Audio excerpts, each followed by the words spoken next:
All right, everybody, welcome back to Sip and Talk.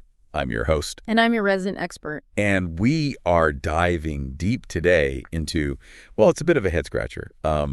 We've got Putin talking about, maybe putting the brakes on fighting in Ukraine. Right. But, of course, he's still using that, that phrase, that special military operation. Right. Which, come on, we all know that's Russia's code for it. They invaded Ukraine. Exactly. And he's saying he wants to end this whole Ukraine problem. Yeah. So, I don't know, it sounds like a shift in tone, maybe.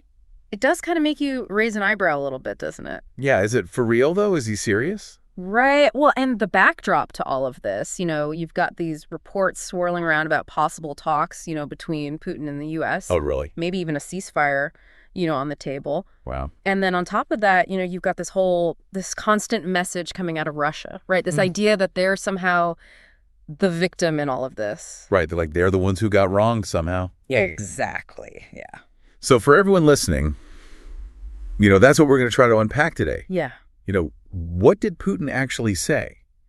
How serious are these talks about a ceasefire? Are they really going anywhere? Right. And then the really big question, the one that I think a lot of people are scratching their heads about. Yeah. How does the country that started the whole thing, how do they end up playing the victim card? Right.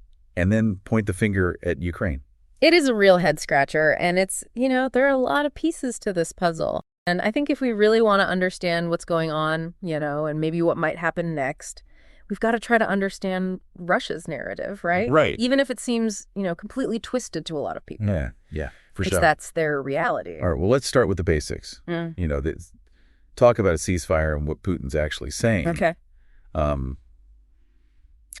Are we actually seeing any progress? Is anything really happening? Well, it seems like there is some movement, Right. even though nothing's officially signed and sealed. But the report suggests that negotiations are definitely going on behind the scenes.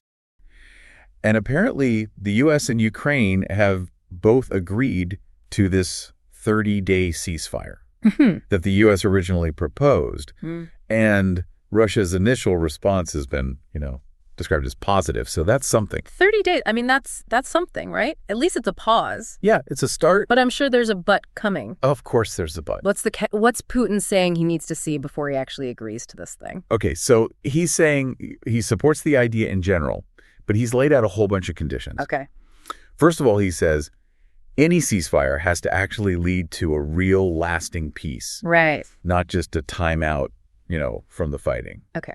And this is key. This is where it gets interesting. He says it has to address what he calls the root causes of the conflict. Root causes. Yeah. And whenever Russia talks about root causes, they always bring up the same things. NATO expansion, Ukraine building up its military. They see that as a threat.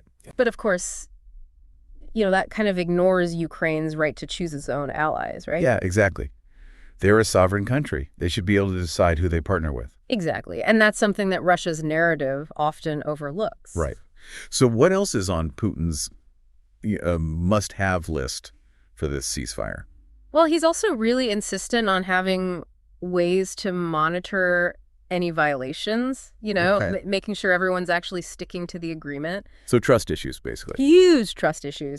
And he wants guarantees that Ukraine won't use the ceasefire to rearm, or bring in more soldiers. Okay. Basically wants them to freeze their military activities. I mean, I guess that makes sense from a purely military perspective. Yeah. You don't want the other side to, get stronger while you're taking a break. Exactly. Yeah. But then there was this whole thing about Ukrainian troops in Kursk. Yes, that did come out of left field a little bit. That seemed really random to bring up in this whole discussion. It did. Putin specifically mentioned that, they need to figure out what's going to happen with these Ukrainian troops that he says have crossed into Russia's Kursk region. He wants some kind of assurance that they'll withdraw or surrender. Right.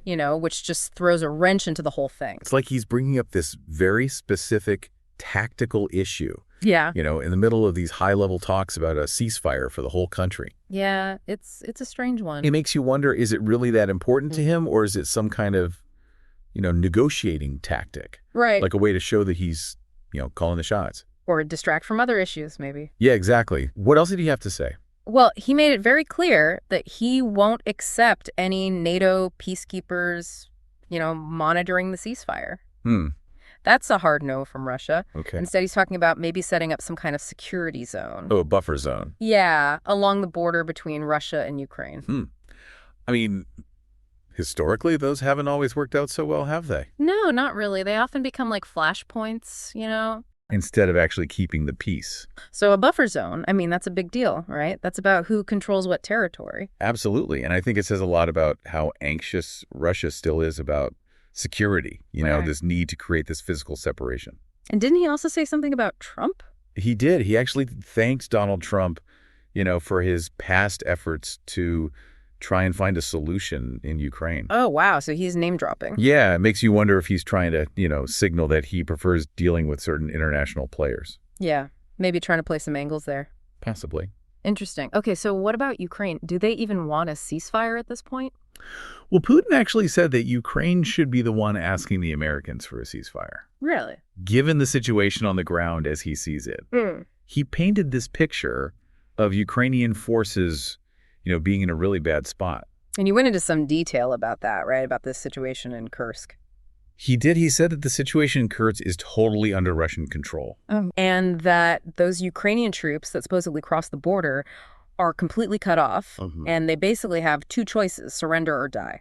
Wow. It was a pretty stark, you know, assessment of the situation. So he's basically saying Ukraine's in a weak position. They should be begging for this break. Right.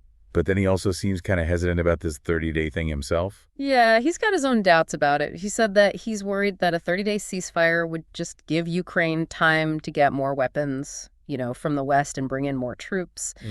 And he's questioning how you could possibly monitor all of that, you know, during a pause in the fighting. It all comes back to trust, doesn't it? Yeah.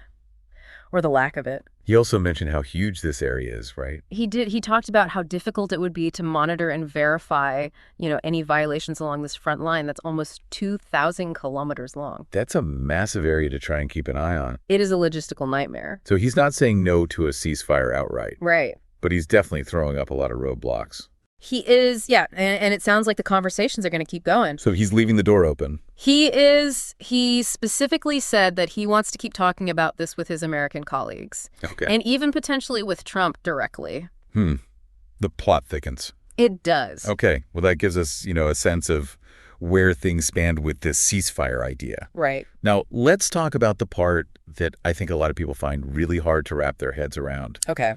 This whole idea that Russia sees itself as the victim in this whole thing. Right. And that they're blaming Ukraine for it.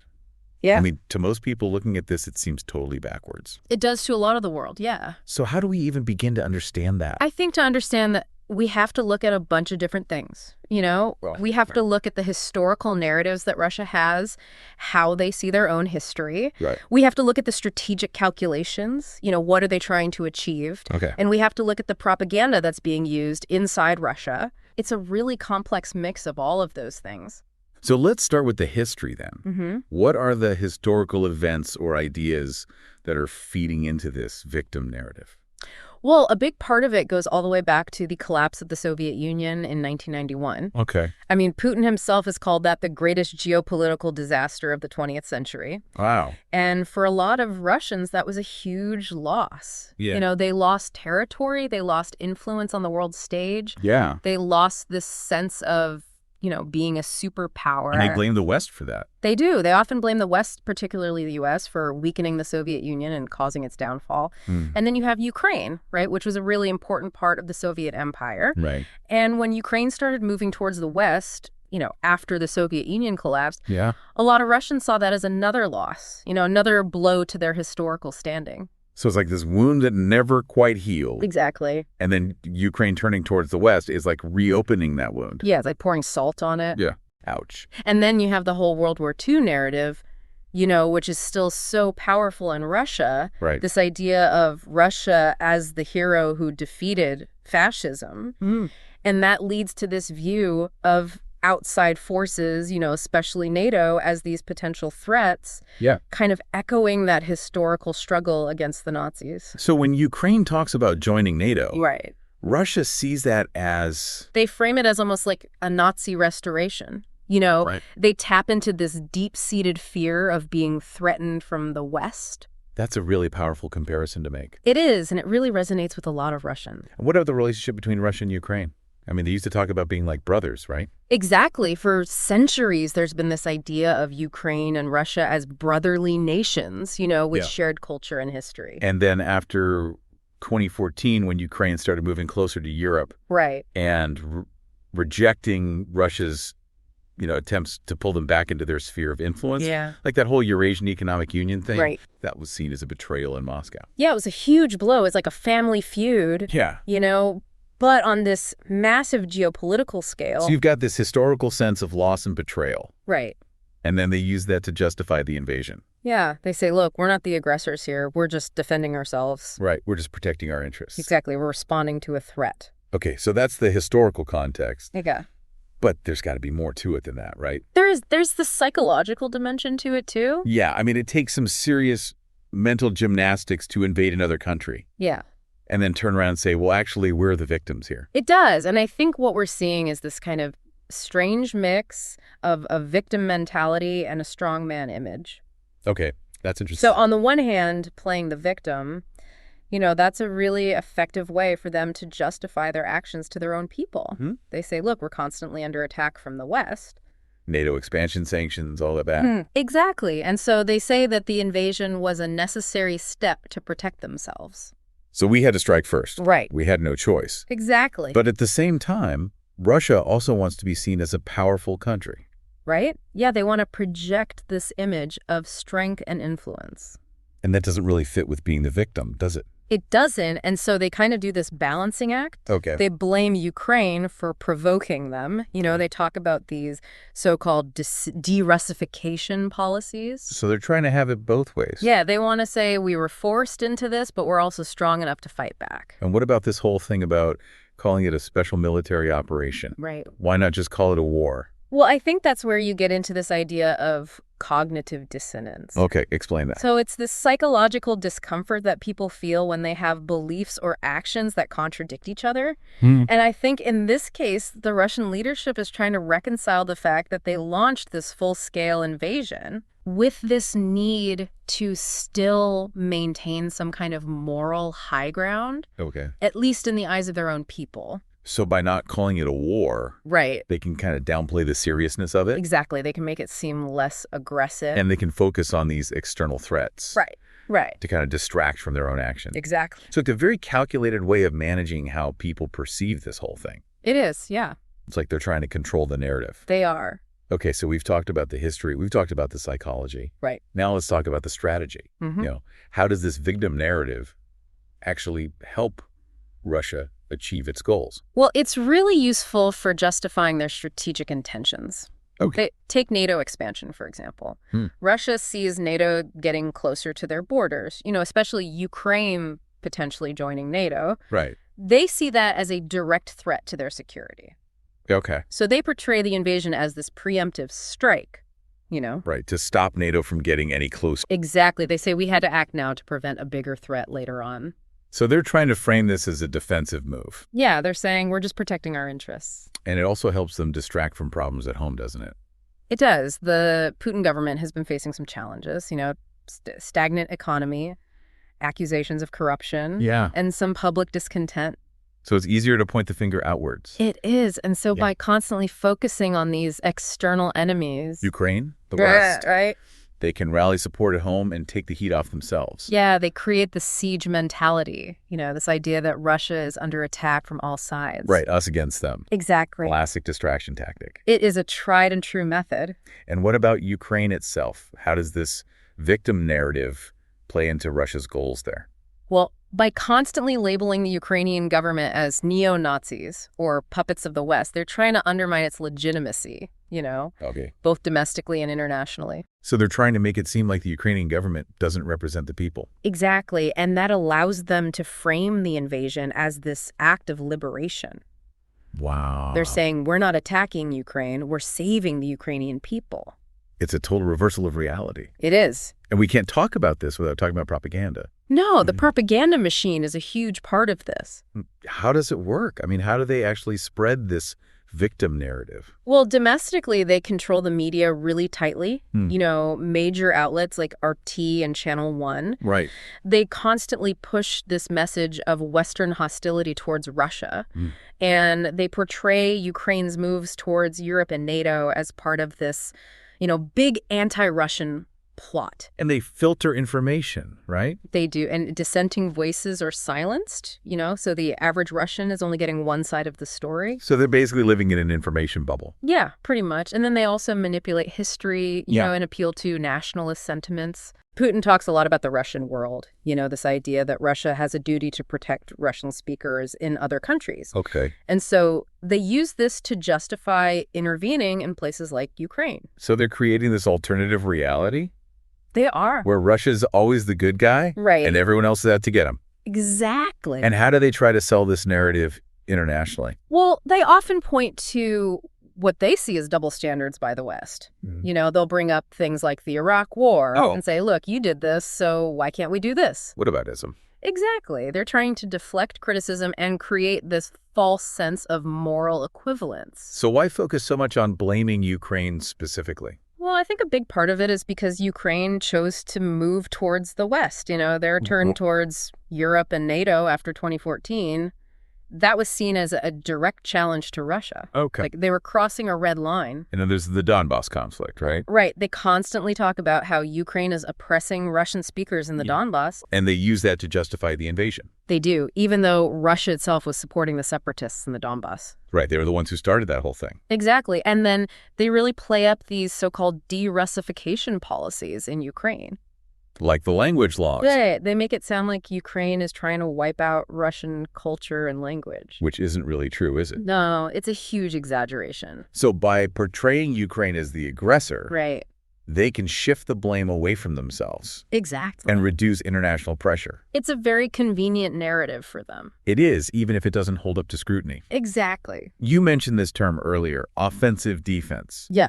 Can you explain what that means? So basically, it's this idea that Russia's actions might seem aggressive, Right. but they're actually a preemptive defense against future threats. Okay. They say they had to act first in Ukraine to prevent NATO from getting a foothold there. So it's justifying aggression by framing it as a necessary defense. But that ignores all the evidence that NATO wasn't actually planning to invade Russia. It does, and it ignores the fact that Ukraine has a right to choose its own allies. And what about the UN vote? Right. The UN General Assembly overwhelmingly condemned Russia's invasion. 141 countries voted against them. Yeah, I think that shows that most of the world isn't buying Russia's victim narrative. And of course, from Ukraine's perspective, right, they're the victims of an unprovoked attack. Exactly. So you have these totally different realities. Russia's version of events and then everyone else's. And that makes finding a solution incredibly difficult. All right, so wrapping all of this up, what are the key takeaways here? I think the main point is that Putin is signaling that he might be open to a ceasefire. Okay. But at the same time, he's really digging in on this idea that Russia is the victim. Right. And that Ukraine is to blame for everything. And that belief is based on a lot of different factors. It is a combination of history, psychology, strategy, and propaganda. So how does all of this affect the chances of actually reaching a peace agreement? Well, it makes things really complicated, because you have these fundamentally different views of what caused the conflict and who's responsible. Right. And that makes it hard to find common ground. So for everyone listening, I think this raises some really big questions. Yeah. If Russia truly believes that they are the victim. Right. And that they are justified in their actions. What does that mean for the possibility of peace? That's a tough question. What would it take to bridge this divide? Yeah. To get both sides to see things from a different perspective. It's not going to be easy. It feels like we're missing some pieces of the puzzle. Maybe even some pieces are broken. Yeah, maybe. But it's a puzzle that we have to try to solve. Because the stakes are incredibly high. They are. All right, well, that's all the time we have for today's deep dive. Yeah, Thanks for joining us. Thanks, everyone, for listening. And until next time, keep sipping and keep talking. I just want to give another shout out to Micky from Mickytolife. His channel is a treasure trove of inspiration, and he's a huge Sip&Talk fan. Absolutely. Make sure to check him out and maybe even share your awesome podcast intro with him once you've created it.